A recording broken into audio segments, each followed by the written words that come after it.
what's that? Footy's almost back. That's right. I'm Jaymz Clements, and this is the AFL Today Show. And season 2025 is almost here. Can you smell it? Almost in the air. The fresh cut grass. The slap of leather on hands and feet, I guess.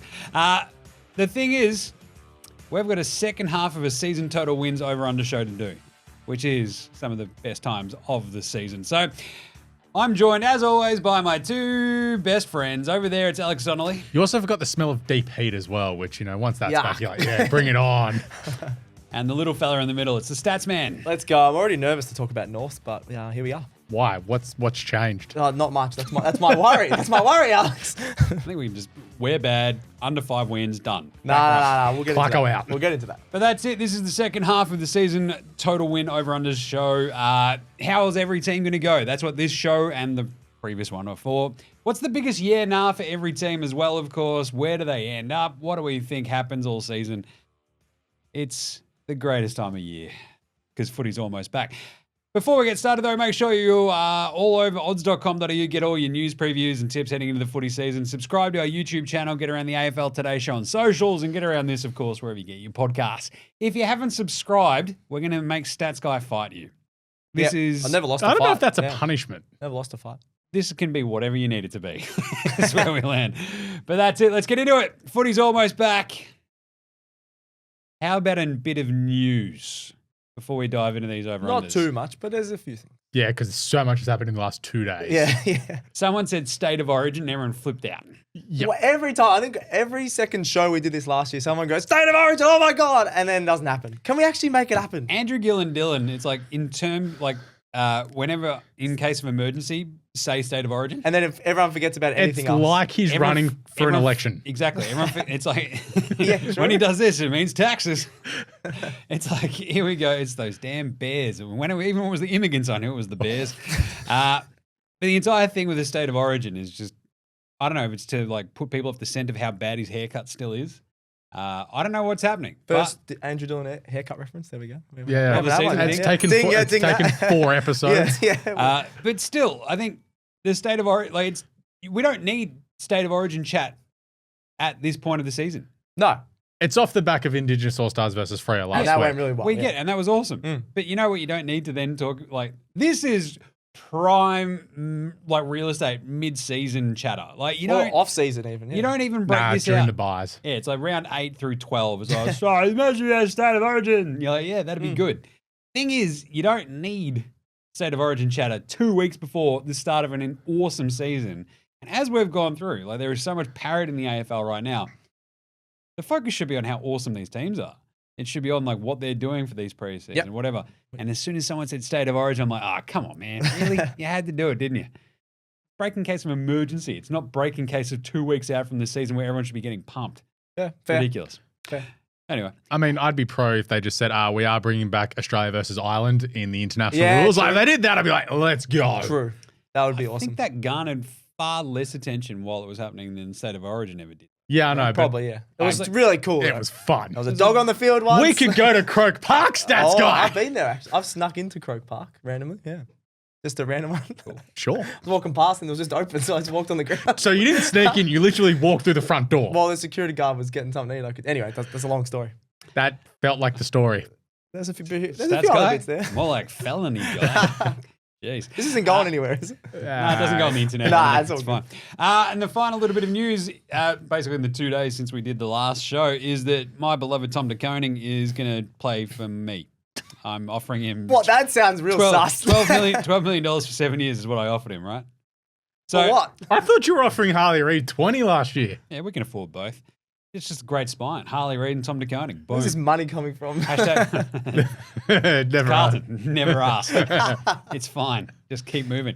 That actually is a bit of the other news there. So the Tom de Koning thing is the rumor is a rival club has offered him 12 mil. But it's not St Kilda. Well, Exactly. possibly not St Kilda. They said that they offered him 1.5 mil a year, but then there's another club or possibly St The Kilda. actual news is that they're talking through contract terms with Carlton as it is as well. So it's all just going to be sign him up. It's just going to be a thing, and they will. I think as much money as they can give him, they will. That's One of the weird things It's a that lot probably, of your salary cap tied up in 4 dudes. but at the same time, that's why they also moved on from the likes of Owies and stuff, so they're not having to pay them down the track where they're paying rookies now for the next couple of years in the Camporeales, Jagger Smith, etc. So anyway, the other one was, I don't know, what's that? Is that the smell of the Geelong Cats rotting the salary cap question mark?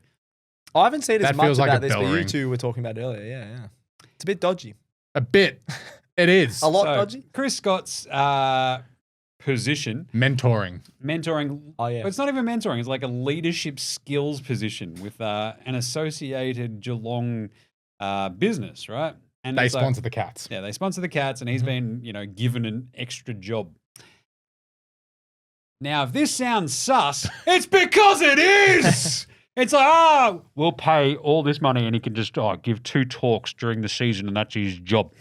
A, ridiculous. B, the AFL is so convinced that there's nothing wrong. They're like, please don't say anything about this, and please shove it under the rug, because that's now going on your soft cap.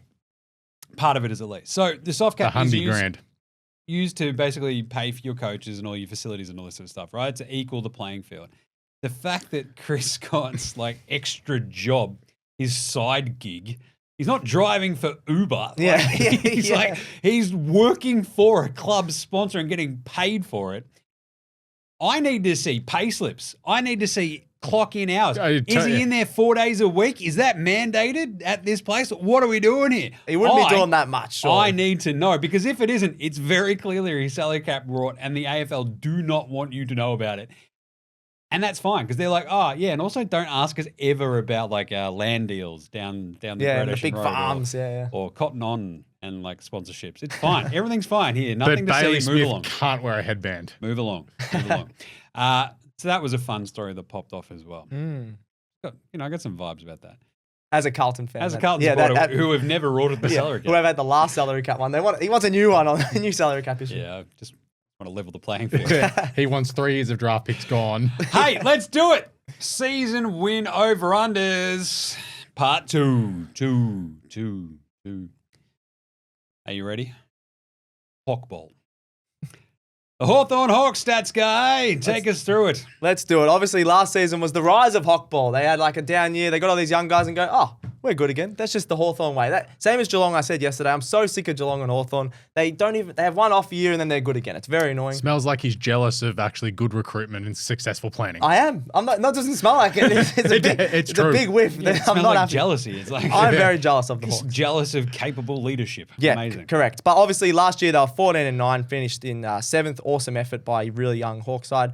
The over-under this year is 14.5, which you go, that's only around the same mark as last year. But I think that's really high considering they're going to have a much tougher fixture. So a lot of the sites have them as the 5th toughest fixture. Obviously the year before last, they finished pretty low. So they had a pretty easy fixture. Finishing 7th, it's a lot harder. So I don't know what you guys think. There's a lot of teams. The fact that Hawthorn and Brisbane are on the same over-under wins total, that's a joke. Their over-under last year heading into the season was 8.5. Yeah, they obviously, smash that. And we went back to it a lot last year. Remember when they went 1-6 after getting belted by 90 at the G by the Swans? We're like, they're not good. The chatter we were having last season was is Sam Mitchell going to get fired? Yeah. Did we? Yeah. We were halfway through that game going with the Hawthorn fan and our boss Adam be like, is your coach going to last? He's like, don't know. I don't even remember that. I just remember Hawkball as being awesome. And obviously they got the 14 wins. Give us a yeah-nah then. Nah. Hawkball, was it a one-hit wonder? I think Hawkball isn't a one-hit wonder, so I'm going to say nah. Okay. But I don't know if it's going to be as effective this year, despite me going the over. You've gone the... Oh, I'm okay. going 15-8, same as Carlton. Yeah. I think it's not a one-hit wonder, but I think its effectiveness probably, as teams now get an entire offseason, a game plan for it, when they look at them, they have tape on it. I think they understand what they're dealing with when it comes to Hawthorn. I don't think it's a one-hit wonder, but I think it's still good, if slightly less effective. I think they're just a better team, though, because you'll get into their ins and outs. I was about to say that, yeah. Wow. Yeah, they're ins and outs. Obviously, you got Josh Battle, who's a Jet, and then Tom Barrass, who's just premiership player. He's an absolute star. Their back line is going to be so solid. I'm a little bit worried about their forward line. That's why I'm going the under, and then their tougher fixture. They've got to play Carlton, Port Adelaide, Melbourne, Brisbane, Collingwood, and Adelaide. So there's Twice. Twice. Sorry, play them twice. There's about 5 teams in there that could make the finals. So that's a really, really tough fixture to play twice. So yeah, Hockball, I don't think it was a one-hit wonder, but it's going to be a tougher year for him. So I'm going under. Social guy Leo, how's Mitch Lewis? Yay or nay? Is he fit? No, okay. Well, I had a lot relying on Mitch Lewis being fit for this forward line. He's injured. He's injured at the moment too, apparently. Yeah. I have him on the over, but I wouldn't be very surprised if it slips under, just with the much harder draw this year compared to last year. I think defensively they're going to be very strong, but again, it's that forward line that I'm concerned about. But also, Will Day could just win the Brownlow, so. Yeah, Will Day's looked really good in preseason. Get him in your Supercoach side. Just a must for your Supercoach teams. He looks really good. He could be their best player this year, I reckon. The big call I've been saying all preseason, is Nick Watson, the Wizard, is going to be All-Australian. So I genuinely reckon he could kick 40 goals, 38, 40 goals, I reckon, this season. 2 goals a game, and he's just going to tear it up this season. 2 a game's 46. Yeah, but he might not play every game. Just around that 2 a game. Yeah. What, Jim's nodding his head. He's That's fine. Yeah. You can hang yourself on your own petard. That's not that. I think it's a fine. decent call. All-Australian Nick Watson, that's great. Yeah. Yeah, it's a good call. I don't mind it. Yeah. And then with Rising Star, I've chucked in Cal Shadir. I think he's going to go really well. They will rely on him a lot, though, like you said, if Mitch Lewis isn't playing. He's going to have to kick a lot of goals because their smalls, are going to chip in. But big forward needs to fire up. And I think they're most improved. He was solid last year, but I think he can take another level. Is Connor McDonald. So they've got the pieces there to go on that over, but I'm just going under because of their tough fixture. I'm going slightly over. Yeah. Alex? I'm slightly over too, but I won't be surprised if they just drop like a random 10 and 13 year. Yep. Perfect. They're one of the, I think, as you look at a bunch of these teams, they're the one that has probably more volatility than a lot of other teams. It's like we'll get to Port later on, that sort of stuff. Well, I'm actually really excited for that Hawks-Port game. Ken versus Sicily and Ginnivan awesome. And it's going to be a lot of beef. I like it. You didn't even say Ginnivan's name until right then either. Well, he's not that good. He's all right. He just provides the vibes. Ginnivan. Just let the man go to the pub. They've got about 10 other players. All right. Anyway, that's enough. The Melbourne Demons. Alex. 2024, they went 11 and 12, finished in 14th. Their over-under is 11.5, so bang on what they were last year. Obviously, everything went wrong last year. Petrarca nearly died. Clary was partying and then unfit. Stephen May and Jake Lever were injured at different times of the year. Simon Goodwin was fired and then not fired. The board, everyone was getting sued. It was a great time. So the year now is very simple, Jim. Does it all come crumbling down in 2025? Yeah, nah. Let's go. Oh, I'll go. I'm going to go, yeah. I think they're cooked. Without Petrarca at his best, Clary, they're saying, he's fired up. I don't think he's going to... fit. He looks fit, but I don't know. It might take him, I reckon, at least half the season to build up. The culture seems off. Everything at Melbourne just is off. So I'm going to say, yes, it comes crumbling down. Yeah. I'm going to say, nah. Oh. I want it to. Harsh. Desperately. Yeah. I think Petrarca's comeback is a weird sort of story. I think Oliver's comeback is a weird sort of story. Maximus Aurelius Gornicus, he'll be good. Father of an awesome son, partier at big festivals that I've seen him twice this offseason. Owner of a wine bar. I'm like, g'day, Max. He's like, g'day, Jim. I'm like, hell, I'll see you later. Hanging out with Jakey Lever as well at the basketball the other day. Oh, yeah. So I think there's enough, similar to last year, I don't think it all goes crumbling down where they finish 6 wins and 17 losses. Yeah. I think it's around the 12, 13 mark. I'm still going to go over. So 11.5, I end up landing around the 12 or 13 win. Yeah. Because you think about that creamy middle.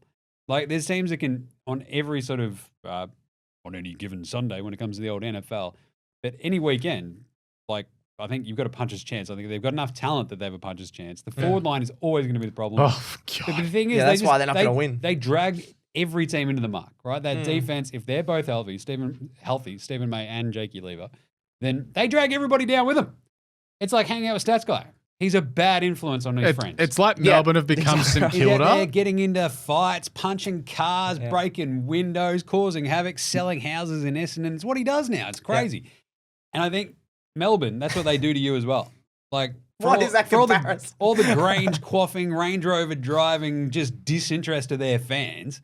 I still think there is a base level of competency in that team and their coaching where this is very similar to Hawthorn. I can see this, I don't think it all comes crumbling down, but it doesn't surprise you with the volatility where they could win 15 games. They could also win 8. Yeah. No chance they're winning 15. So I still think they go over. I think they're just slightly over because and this is the thing we haven't hit on, who do they play twice, Alex? They play North Melbourne, Gold Coast, West Coast, Hawthorn, St Kilda and Collingwood twice. That's pretty easy. Squishy one, but it's like weirdly rated as like the 17th hardest, right? Yeah. Yeah, no. So for me, I've got them hitting the under.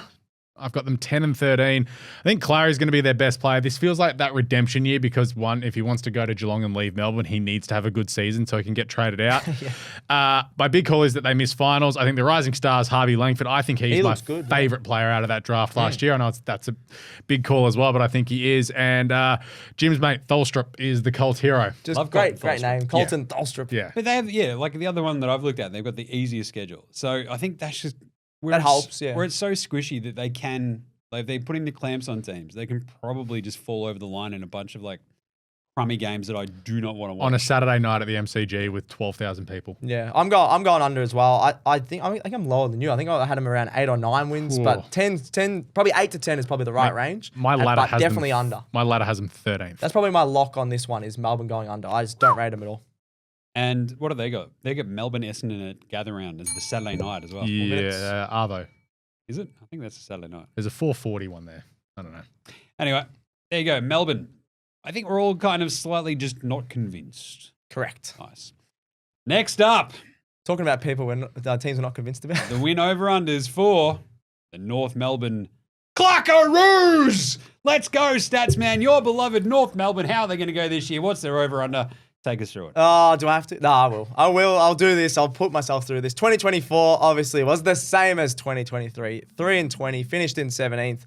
Oh, anyway, that's in the past. Over under is 5.5. A healthy 5.5. A lot of wins there. Yeah, no good. But the year now for this one is pretty simple.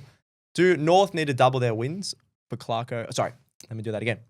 North need to double their wins or Clarko is gone. Yeah, no. No, he's not going anywhere. They can't afford to pay him out. Yeah, that was my follow-up. All right, I thought you might answer it like that. that. Is gone. But like, if we get 3 wins again, that is an absolute joke. 3 years in a row of the same coach. If you get 3 wins, LDU and Harry She's all leaving, so it's fine. Exactly. If you get 3 wins again, that's it's like Clark, we're building something here, and everyone's like, we're going to eat this up with a spoon for another 18 months. I reckon he's gone. No, you're not worried about 25. Like 26, if it's like halfway through 2026 and you're like winless then the pressure starts. Like, then the Jets get turned up a bit.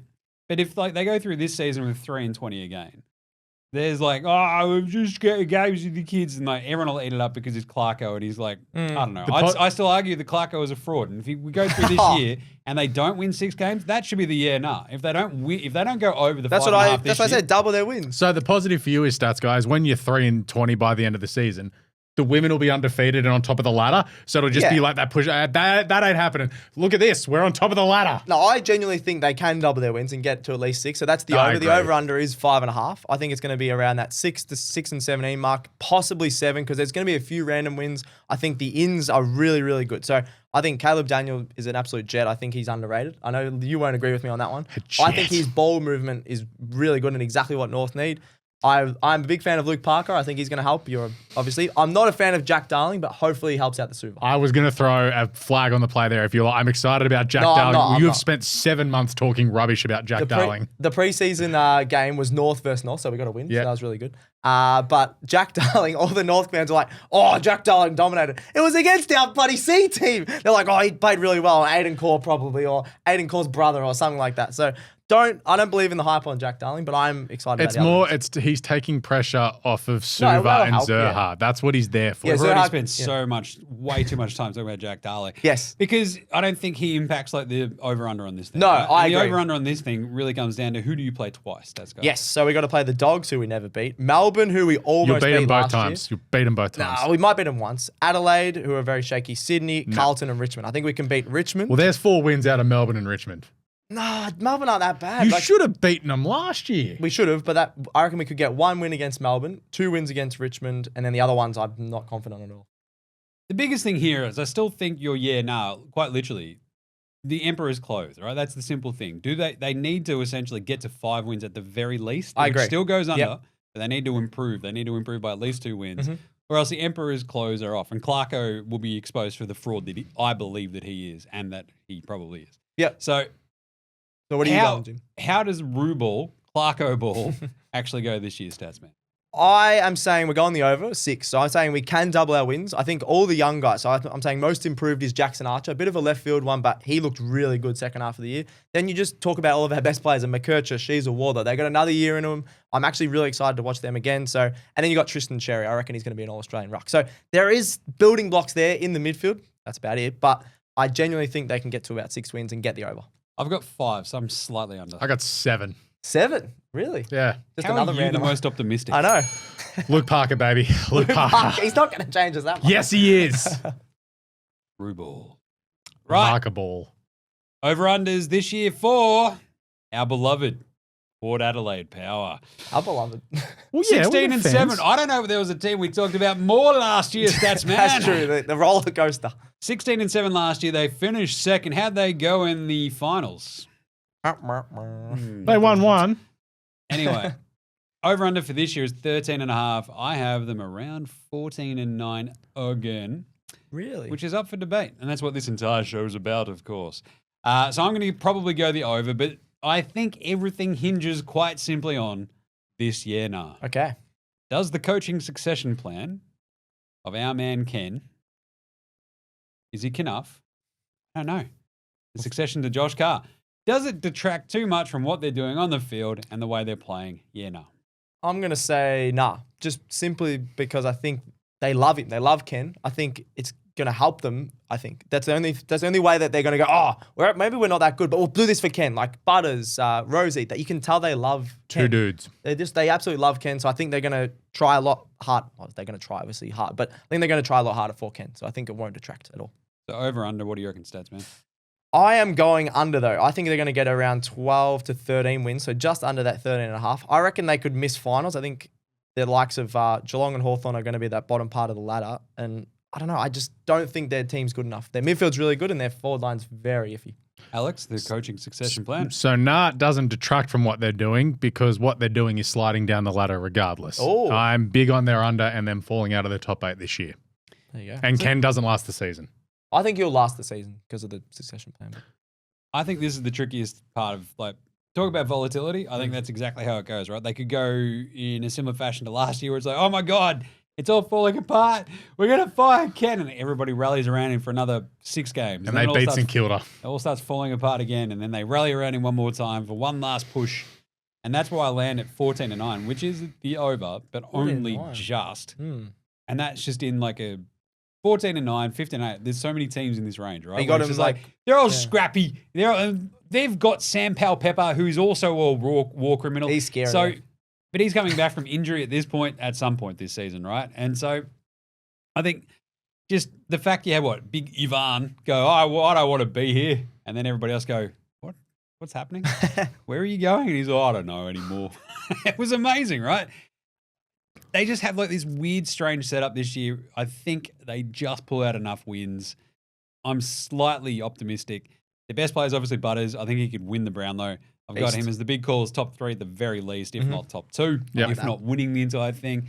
The rising star, Mitch Georgiades. He's an absolute weapon. He's already a weapon, I reckon. Yeah, weapon. I mean, that's why he's a super. Just gets injured. Second year back from an ACL too. He gets That's injured, it. yeah. And the most improved player, I think this is an easy one for me, Todd Marshall. It's going to be hard for him to improve. He's out for the year. Well, that's right. But he ruptured his Achilles tendon a month ago. I forgot about that. Oh, God, I wrote this ages ago. That sucks. I think the entire idea, though, of they need somebody like that big target up front, and that was going to be Todd Marshall. Has to be Georgiades. Now it has to be Georgiades. He has to be their most he has to improve as well because there's been a lot star. of hype about Georgiades, and he got injured along the way, but this is the time to deliver on it too. Yeah, he has to. Otherwise, they're cooked. Willem Drew's the cult hero just because I love him. He is good. He's very underrated. He is. He's a lock for your 20 and your multis. They have two games against Hawthorn, which is going to be awesome. Fun. Oh, that'd be super great. fun. 2 games against Sydney, which is always a fun one as well because they have a storied history. Adelaide, love that. Of course. Geelong, always fascinating as well. Freo, crazy, and Carlton. So That's a tough it's fixture. a weird fixture. Second What hardest. happens when you make a prelim? Of course, they deserve it, but there we go. So there we go. What Adelaide? I'm going over. You're over. No, under. Under, well. Under, well. Well, not well under, but yeah, under. Righto. This one's a pretty tough one. This is the easy. I love it. The over-under for the Richmond Tigers. Alex. Yeah, so they went 2-21 last year, quite clearly last. Their over-under is 2.5. Oh, I just want to say their outs before I get to the yeah nah, because it rolls with this. Their outs from last season: Dustin Martin, Pickett, Bolton, Graham, Baker, and Rioli. The yeah nah is... on that, I think they all finished top 8 in their best and fairest as well, except for Dusty. That's not great. Yeah. So the yeah nah is quite simple. Will they be competitive? Oh, that's just an easy yeah nah. Nah. No way. I think you've got a very low amount of wins, but I think the first half of the year, they'll be cooked because a few of their players are injured. You've got so many young guys. Second half of the year, I think they can be a little bit competitive, but most of the season, no. Yep. Even their young dudes, like Gibkiss coming back from an ACL. Yeah. You've got Bolter suspended. For 4 weeks. Lawler's just fractured his jaw. Smiley's injured. Tom Lynch All has a their concussion. It's crazy. And there's a bunch of the guys that did their ACLs after round 5 that are not due back straight away. Yeah, they're bad. Kelty Lafau, right? And Yeah. stuff like that. He's the guy I was looking out for. Yeah. So I'm going to say, cut you off, I'm going to say nah. I don't think they you didn't do. I think the entire idea is they're going to go into this season. And if they had those dudes who, Gibkiss and co. had played last year, but instead they're still the entire rookies, year recovering. They're basically rookies again. Yeah. They don't even have that next crop of young dudes who have gotten a year of just getting their heads kicked in under their belt. That's still to come. And then all the older guys that have that left, that stuff's The class is gone. So it's hard. Their best players, Nick Vlosten, because he's going to see the most of the footy, just go, oh, God, it's coming again. That is not good if your best player is Nick Vlosten. Yeah, exactly. Lynch? Tom Lynch, if he's playing. Mate, he's played 5 games in, it feels like 3 years. So we just say their best players like Smiley or Layla? Their most improved player, Tom Brown, down back. I thought he was solid last year. So I look forward to seeing him. The rising stars, Layla, the cult hero, is the draft picks that they're going to get at the end of the year. So they're just going, this is great. I like it. They're going to be watching the under-18s championship going, that guy. All about the future for the Tigers, isn't it? The big call, my big call for them is they will be as bad as the 2013 Melbourne Demons, who went 2-20 and had a percentage of 54. Their 2 wins were against GWS and Gold Coast. Oh, I don't think they'll be that, because that D's team was losing by 200 to multiple teams. No, that wasn't that year. That was a different time. No, that was 5 or 6 years before. And was 2013... 2013 was when the expansion started, and the D's were still that bad. Yeah, I don't think they'll be as bad, but they won't get the same amount of wins. I have them winning 1 game. Okay, they beat Sydney last year. They can have another they're significantly worse now. That was the 1 game Tom Lynch played all year. Dusty was all right, and Shai Bolton played well. Their over-under last year was 9.5, and they won 2 And games. I said it was the biggest certainty of the year to be under. You did say and that. they had good players.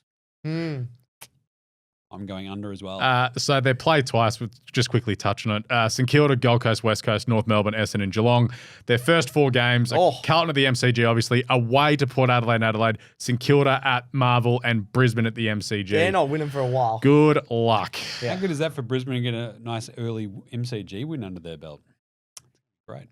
Yeah, it's bad. Yep. It's bad for the Tigers. Well, how many wins have you got in them? 0? I've got them 2. 2, I'm the same. Because I think there's enough. We talk about baseline competency. There's also 1 or 2 times a year that a team will just overlook them completely. I was going to say, who do they play? There'll be that 1 week where there's the bye, and they play a team coming off the bye, and they're like Marvel or something. They could generally beat us. No, they won't win at Marvel. That's a rule. They'll something. A G, I reckon. They'll beat St Kilda at Marvel or something, and you're like, what the hell just happened? Poor St Kilda. Actually, they could beat St Kilda. I reckon one of their 2 wins will be St Kilda, Melbourne. Funniest outcome. They beat Essendon at Dreamtime on the Friday night. Or Carlton in the opening round. Yeah. Actually, Carlton opening round is definitely... That's definitely fun. We could just laugh for half an hour. There we go.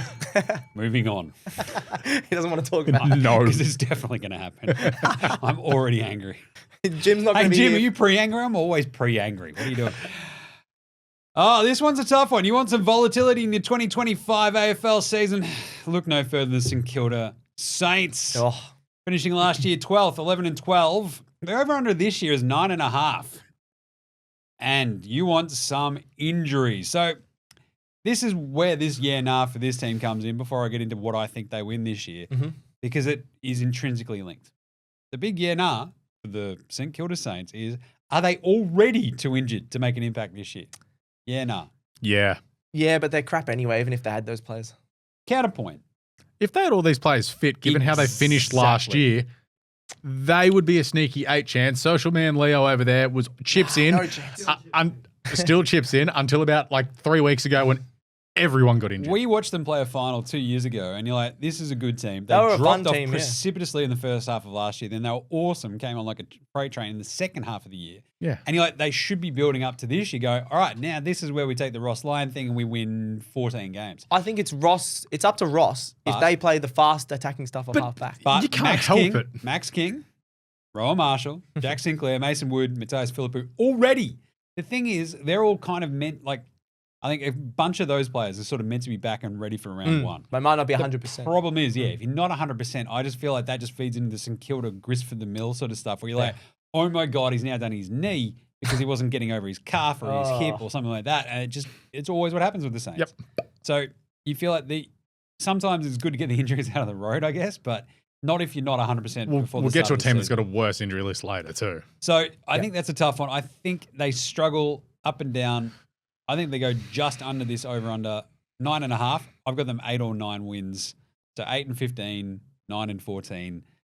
Let's throw a tie in there as well. Why not? We'll just go a draw. Well, there's We'll go always a draw.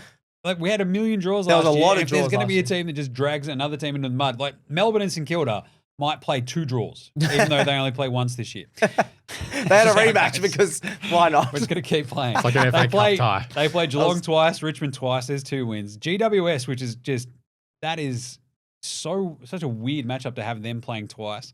You got the Dogs twice, Freo twice, and Melbourne twice. So I think that's pretty tough. it's sort of like, it's the 11th hardest. So it's a very middle ground sort of schedule. You feel like they start off with Adelaide in Adelaide. Half start. Geelong at home.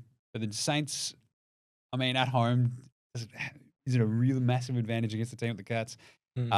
Richmond, that should be a win. And then away again to Port Adelaide. Yeah, they probably will start 1 and 3, I'd say. Hard which is start tough. when you are like reincorporating these dudes coming back from you. And then GWS and gather around. Yep. So the injury list as well, if you just look at it, like it keeps going. Like Hunter You Clark. forgot Dougal Howard. Yeah, Dougal Howard's he's a already good out. player, He's mid-season, right? Like Yeah. these are the ones I was sort of like talking about that could come back. Like Matthias Philippou's like mid-season as well. But Mason Wood, Max King, Rowan Marshall and stuff looking like round one. But it's the Saints. I don't trust it. It's just they kind of stink. They're hard.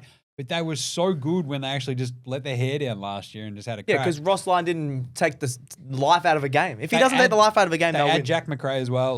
Yeah. and Jack McRae. It's like fine, I guess. It's just another midfield retread from another club that He'll be all right. he'll be fine. But I just don't know if he pushes them over the top to like make finals. So, Yep. I've gone under, Alex. Under. Yeah, I'm going under by a win or 2. Similar vibe. Yeah. All right. And they're not making the finals, no chance. Nice one. There you go. Perfect. Now, there was a team last year. What happened to them? They were the best team in about 200 years of footy, I reckon. So footy's only been around for 150. But they were the best team we've ever seen. And then they got their absolute heads kicked in the grand final in embarrassing fashion to the point where they fired their coach, moved on completely. Their best players bought a house in Freo. He's on his way out. Alex, But your Sydney Swans for the over-under team wins 2025. How are you feeling? So 2024, 17 and 6, as Jim said, finished on top of the ladder, but it doesn't mean jack if you don't win the flag. The over-under, one of the many teams on 14.5 that Stats Guy was losing his mind about. We'll just roll straight into the because it does roll into the over-under. Does the Chad Warner contract chat all season that's already started, given he bought a house somewhere in Perth, derail the Swans season? Nah, there's a lot of other things that can derail the season. The fact that they lost a grand final by 1 million points, the fact they've got a new coach, the fact that there's a lot of younger. I don't know. I think A lot of younger. Where? I don't know why. I just hate Sydney because of you. Their team's the same except for their new draft picks I think and the Luke main, Parker. I think they won't be derailed by that. I think they might just take a lot of time to adjust under a new coach. So I'm going to say nah. I'm going to say yeah. Oh, I think the Chad Warner thing feeds into a larger problem they'll have this year with Coxie. Oh, it's like a straight swap from John Longmire to Coxie. It never is. no, that's what I was saying. It never is. And I think that change in philosophy, that change of approach, that change of the person in charge. Could also be a freshen up that they needed given 15 years with No, Longmire. That's true. At the same time, we might not know. We might have just discovered that John Longmire might be like the world's greatest coach, keeping this all together.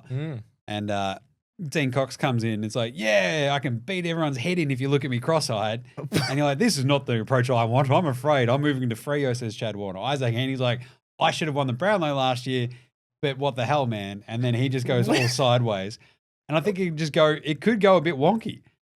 I don't think it will, but it could. Okay. Anyway, check out right now True Bloods Chat with Dean Cox. Yes. That literally came out this morning. So go check that out on the YouTube as well, as they're part of our family now. So best player, Isaac Heaney, already mentioned him. Yep. I think their most improved player will be Braden Campbell. He looks like he's going to get a full-on crack after being the sub many times last year, playing wing, high, half forward.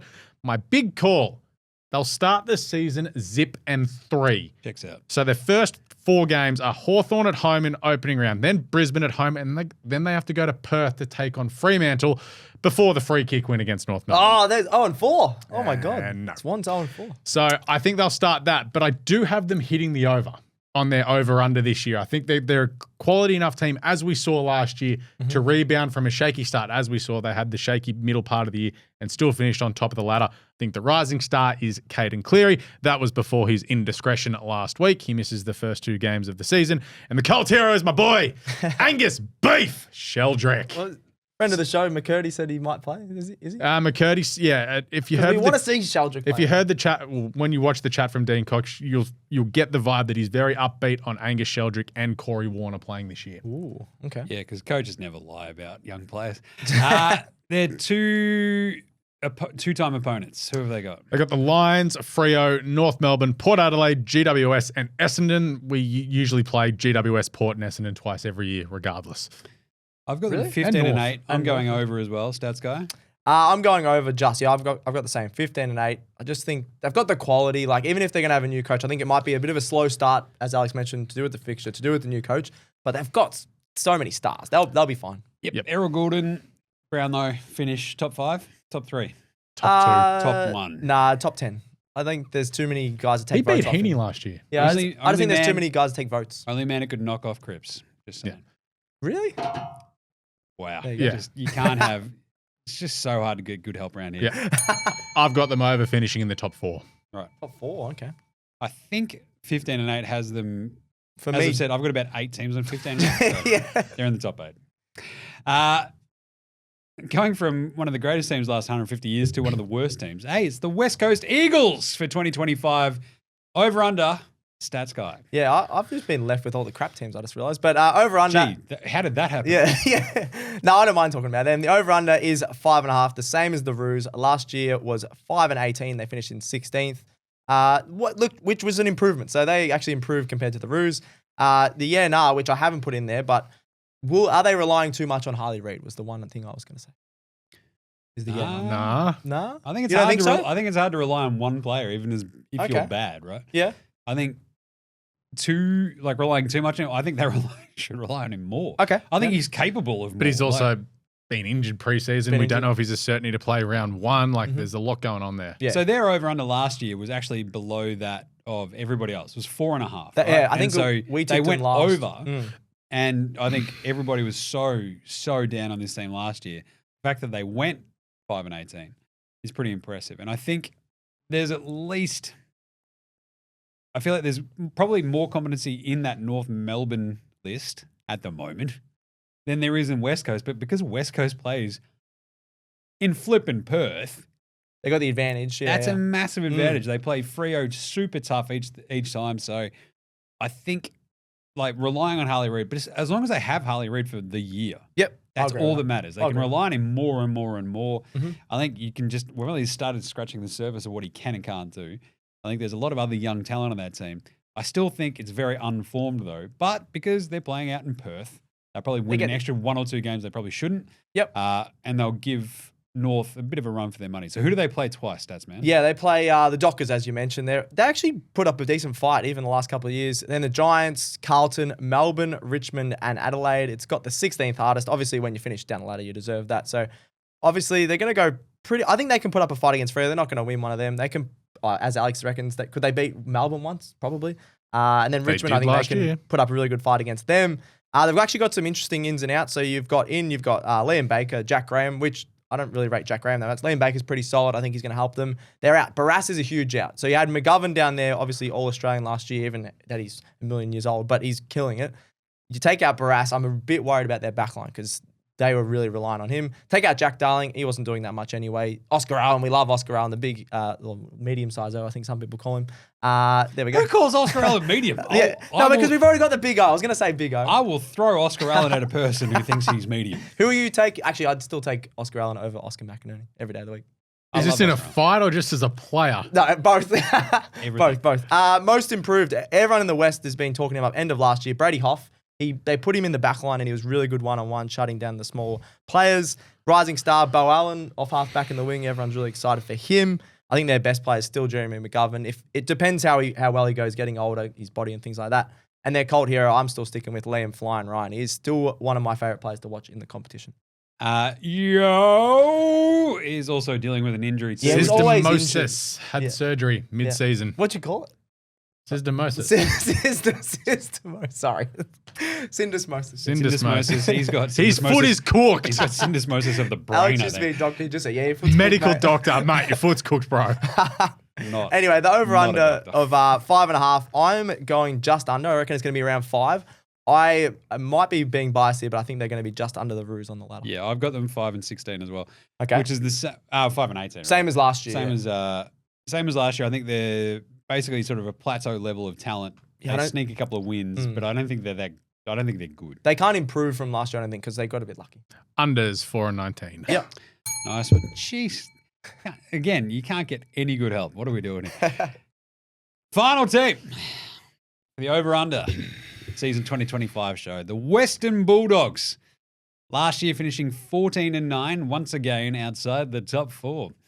Surprise twist. The over-under this year is 12.5. It's a bit of a dip. It's strange. We saw some players get bevoed. That was actually, you said Port was the team we talked about the most. I think Bulldogs are up there. To be honest, I don't think we did. I think there was too much. There was much more drama with Port throughout the season last year. We just talked about Bevo getting bevoed, and players getting bevoed and departing for non-bevo pastures. With obviously McRae going to St Kilda, Bailey Smith going to Cats, the Cats, Caleb Daniel, and Caleb Daniel going to the Roos. It sort of hurts their depth, clearly, right? Yeah, their depth is cooked. This is what happens when you have an injury list that they have right now. The big year now for this team is, will they win enough to save Bevo's job? It's all strawberries and cream right now at the doggery. And what the are you pound. talking about? The pound. Hey, we're going to the pound out west. Will they win enough to save Bevo's job? Because it's like, it's nice. You can go, we're all behind him right now. But if you're like 2 and 8 in round 10, he's gone. Nah. The biggest They Bulldogs won't win enough. No, but I agree with you. You have a look at their injury list right now, plus Jamara's issues as well. That's it. Like, they are in trouble. Like, Bond's just looking around going, oh boy, Sam Darcy, come with me, son. Yep. So Sam Darcy is like the obvious rising star candidate. He is like their best sort of young thing. Shining light. The problem is, Tim English is dealing with an abdominal injury. You've got Jason Johannesson dealing with a hammy. You've got Liam Jones already done for a big chunk of the early part of the season. Yeah, and so that's what I'm saying. Like they're both dealing with hammies, right? And they're just cooked. Aaron Norton's dealing with the calf. You've got Treloar out with the calf. You've got Jamara, just a big question mark, and they've lost Cody Waitman already to a knee injury. Like 5 of them are out to like round 10. So that's kind of the thing. That's right. Will they win enough? Like, what's the point? They have to be like above 500. I think they have to make. Can they be 4 and 6? Can they be 3 and 7? If they're 3 and 7 by round 10, he's gone. Right? I don't think it comes down to that. I think he's going to have the whole season, and then they might get rid of him, depending if they make finals or not. Because he's an early cut. I agree that they've probably in the past should have made top 4 and should have done a lot better. But I think their team isn't as good, so they're probably like, finals is probably the cutoff mark for me, and then that'll be to the end of the season. So I think he'll have his job for the rest of the year. There is a world where they are 0 and 5. Because of all these injuries, North could knock them off round 1. No chance. Collingwood, Carlton, Freo away, and then the Brisbane Lions at gather round. If they're 0 and 5, he's gone. It's just very. I don't mind that. I'm thinking worst case scenario. Losing to North in round 1 is quite literally worst case scenario. There's no other worst scenario. Yeah. But the thing is, they could also then knock off Carlton in round 3. So by the bye, round 11, if they're 4 and 7 at the bye, do they pull the trigger? I just think they very rarely sack AFL coaches. Like, I would love to see it. 4 and 7, I don't think is enough. 3 and 8? Because you can, like, what did we talk about all last year with the Dogs? It's like they just hovered around within 2-3 games of 500 all year, right? And then that's went what they bang, did. bang, bang. And then they ripped off a little bit of a win streak and got themselves Finished into the the season. finals. Yeah, but then from where they go. lost to Adelaide. Yeah, they got steamrolled. So it's just a weird situation. They play North twice, including round 1. Freo, Brisbane, St Kilda, GWS, and Essendon. So Ugh. it's like a weird mix. They've got the 10th, again, this is the 10th hardest schedule. So it's very mid-tier sort of stuff for the Dogs. Their best player is very clearly the Bont. They've got Libba. Trelaw's obviously already out. He was an absolute possession machine last year. Ed Richards, step up, son. You should see He was this. good, yeah, you yeah. should see this like forward line shine, but without Waitman there, I think that's a real kick. Jamara sort of a big question mark. You got Sam Darcy, you've got Norton, Rory Lobb. We've already sent him back. Liam Jones is already out. Yeah, they There's definitely have just to so send him many back. question marks. I'm going under. Good way to go. I am going under as well. I think they'll, definitely under. I've got 9 and 14. Well under. I have them 10 and 13, actually. I'm surprisingly bullish at 10 wins. Actually, I got them at 12. Oh, actually, I'm going under, but I'm got them around 12, 13. I think there's just like too much scope for them just to drop stupid games as they sort of deal with these injuries and sort of getting dudes in and out. Is that it? Yep. We did that well. Unbelievable. How good is it having the dinging bell every 4 minutes, apart from like me wanting to throw it through the window? But that's cool. That'll do AFL Today for today and for this week. We'll be back next week. We've got a big Supercoach show coming up next week as well. We do. Is that a also be Leo doing- show? Sorry? Is that a Leo show? So he's big on the Supercoach. Yeah, Can maybe. be, yeah. We've got Supercoach. We've also got a live Supercoach draft that we'll be doing before the start of the season, which will be very fun. We've got the big calls and season predictions, awards are all still coming up as well. We've got a lot to preview. It's a very big season of footy ahead, you see. Absolutely. And I feel good that we've got the over-unders underneath the belt because they're fun. And now we can I feel like we can talk about it more. And we've looked into every team. It's good. We've given you a baseline. Yep. Now everything else is cream on top. Strawberries and cream at the Doggery. But thank you to Alex Donnelly. Thanks, Jim. Thank you to Lee McAllion. Thank you. And thank you to me, of course. Remember to smash a like across all the socials to see us doing lots of just fun footy stuff. That's essentially how it goes. It's fun footy stuff. But the AFL Today Show is all about. Facey, IG, X, TikTok, and of course YouTube. Subscribe, star, and like all of our other shows as well. Cricket Today podcast, NBA Australia, NFL Australia, AFLW, and hold all tickets for your GGs. Get around them all, like Bevo getting around the resume templates on Word.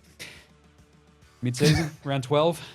It'll be all right. I won a flag. It's like, I that's have cool hair, but it might be gone now. can bash most of you. All right, good job. All right, that's it. We'll catch you next week for more AFL Today. Until then, look after yourselves and remember, footy's almost back.